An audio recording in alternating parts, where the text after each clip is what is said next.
এদিকে BNP chairperson ও সাবেক প্রধানমন্ত্রী বেগম খালেদা জিয়াকে বিদায় জানাতে যুক্তরাজ্যের লন্ডন হিথ্রো বিমানবন্দরে জড়ো হবেন দলের হাজারো নেতাকর্মী।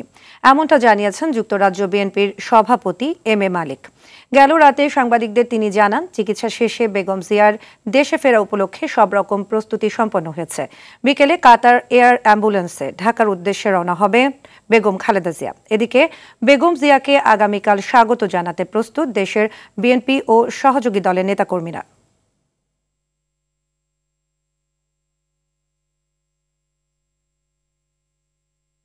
প্রধান উপদেষ্টা ডক্টর ইউনূস সাহেব চান দেশনেত্রী বেগম খালেদা জিয়ার সম্মানে যাতে কাতার এয়ারলাইন্সে উনাকে নিয়ে যায়।